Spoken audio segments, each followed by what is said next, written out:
imaaraadka carabta ayaa shaqaalahooda iyo qalabkooda kala baxay xerihii ay ku tababari jireen ciidamada Soomaaliya kadib markii ay dowladoodu ku dhawaaqday in ay joojisay dhammaan hawlihii tababar ee ay ka wadeen wadanka. haddaba wararkii ugu dambeeyay ee khilaafka diblomaasiya u dhaxeeya Soomaaliya iyo imaaraadka carabta waxa inoo haya wariyahayaga magaalada Muqdisho Cali Nuur Salaad. si toos ah hawsh waxay uga bilaabatay magaalada Boosaaso oo ay xarun ay ku tababarayeen ciidamada Soomaaliya ay ku lahaayeen halkaasi waxa ay kala baxeen tababarayaashoodii sidoo kale qalabkii qayb kamid ah ayay la baxeen magaalada Muqdisho oo iyana xarunta kale ama ugu weyn oo ciidamada imaaraadku ay ku tababaraan ciidamada Soomaaliya ay ku leeyihiin maalintii shalay ahayd ayaa iyana albaabada la isugu dhuftay waxa ayna bilaabeen tababarayaashu in ay halkaas isaga baxaan iyaga oo ku ururay xarunta ay ku leeyihiin xarunta safaaradda ee magaalada Muqdisho ku taala wararka aynu helayna waxay sheegayaan in maalinta berrito ah markab imaan doona oo dekedda Muqdisho ku soo xiran doono ay lagu rari doono qalabka halkan u yaalay tababarayaasha imaaraadka kuma aanay ekaan dhanka ciidamada oo kaliya dhanka gargaarka howlaha ay imaaraadku ka wadeen ayaa iyana istaagay isbitaalka weyn ee imaaraadka oo dadka tabarta daran si bilaash ah loogu daweyn jiray ayaa isna albaabada la isugu dhuftay oo xiran sababtana waxa lagu sheegay in uu la xiriiro isla arrinkan. haddaba si khilaafkan aanu u falanqayno waxaan goor dhaweyd la xiriiray Professor Cabdi Ismaaciil Samatar oo ka faalooda siyaasadda gobolka oo jooga waddanka Mareykanka waxaana weydiiyey waxa uu salka ku hayo khilaafka labada wadan. walaal imaaraadka iyo dawladda Soomaalida xurgufta kala dhex taala sal qura ayay leedahay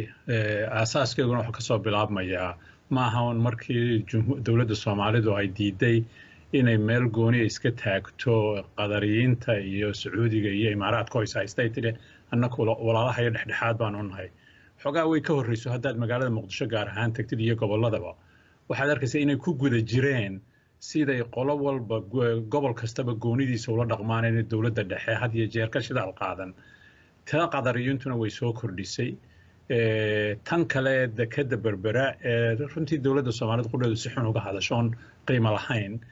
iyo arrinta ciidan inay ka dhisanayaan waqooyi iyo saldhig ka dhisanayaan waxaas ayaa isbiirsaday guntuna waxay ku soo shubmanaysaa waxa weeyaan yaa xukumi doona gacanka cadmeed iyo baabalmandab yaa xukumi doona weeyaan walaal halkaasay sartu ka qurintay. marka saameyn intee leeg ayay ku yeelan kartaa ammaanka Soomaaliya joojinta taageeradii ay siinayaan xagga ciidamada? malayn maayo dhiilo weyn inay keenayso ciidamada kala baxeen Puntland iyo Maadayoga kalaba markan Muqdisho ay ugu dambeysay bishii January walaal oo garab maray xerada ay ku leeyihiin magaalada Muqdisho ciidamada iyo ku tababartaan cid dawladda Soomaaliyeed oo ka war haysa oo gali karta oo meesha amar siin karta ma ayan jirin ciidamo iyaga u gaaray haayeen wax weyna kamay tarin shabaab iyo cidda kale lala dagaalamayo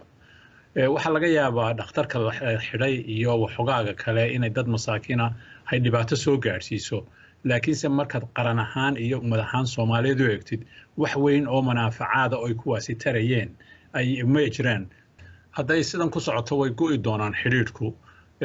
laakiinse waxaad moodaysaa Sacuudiga oo ka yar miisaan weyn imaaraadka waxogaana ka yar degan baad moodaysaa arrinta Soomaalida marka loo eego inay soo dhex galeen hadday iyagu dhirin karaan oo ina amuurahay dhirintoodooda iyo dhexdhexaadkooda ku xidhan iyo kuwa Turkiga la dagaalamaya waxaan isleeyahay waa laga soo kaban karaa loomana baahna runtii dagaalkan sokeeye ficilka aan ahay rasaasta ahayn qalinka